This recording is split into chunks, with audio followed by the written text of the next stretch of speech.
Magsisimula na po ng Commission on Elections sa darating na Lunes ang pag-imprenta ng mga balota para sa Hatol ng Bayan 2025. Ang detalye sa sentro ng balita ni Luisa Erispe.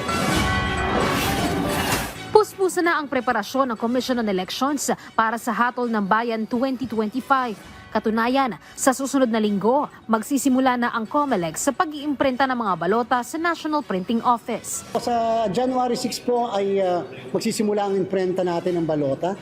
In fact, sasaksihan po natin ang lahat ng yan, yung pagsisimula ng pag-imprenta ng balota. Uunahin naman ng COMELEC na iimprenta ang mga balota para sa overseas voting at ito ay nasa 1.3 million ballots lang dahil mas marami na anya ang gagamit ng internet voting na OFWs.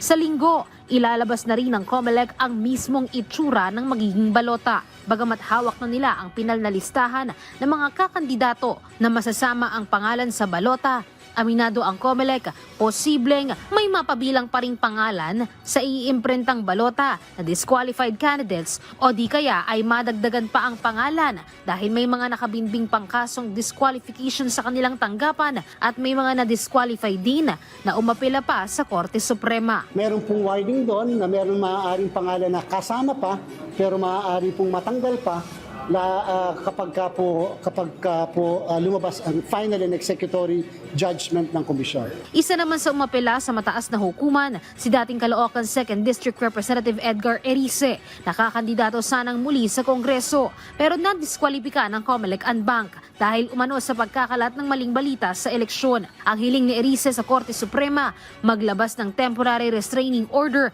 at mapag-aralan ang resolusyon ng COMELEC hinggil sa pagkakadiskwalipika sa kanya. Pag nabasa niyo po yung resolusyon ng COMELEC ay nakakatawa, ridiculous sapagkat ang basihan po nila ay nilabag ko raw yung Section 261 ng Omnibus Election Code.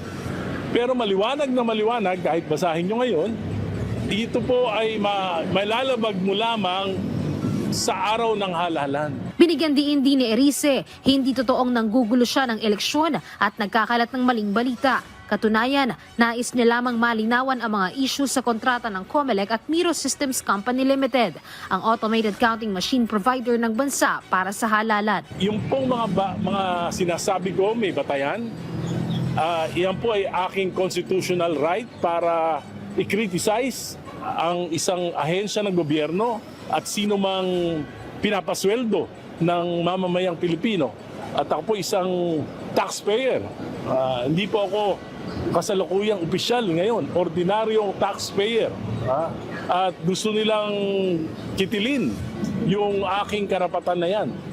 At sa pamamagitan ng pag-disqualify sa akin, ginagantihan nila ako. Sabi naman ng COMELEC, bukas sila sa pag-apela ni Erice, pero patuloy pa rin sila sa pag-iimprenta ng balota dahil para sa komisyon, pinal na ang pagkakadiskwalipika sa kanya bilang isang kandidato. Hanggat wala po kami nakukuha na temporary restraining order o pagpapahinto sa amin sa Korte Suprema, we will have to proceed with the printing of the ballots. I am officially writing a letter to our Honorable Chief Justice informing the Supreme Court through the Chief Justice that we will already start printing of the ballots by January 6, by Monday. It is not to influence the Supreme Court on what to do doon sa mga kasong na-file sa kanila, subalit para po maiwasan yung nangyayari ng mga nakakarang halalan na napapagalitan ng COMELEC sapagkat hindi na i-inform ang ating kataas-taasang hukuman kung ano ng update sa ating paghahanda sa ating preparasyon. Luisa Erispe para sa Pambansang TV sa Bagong Pilipinas.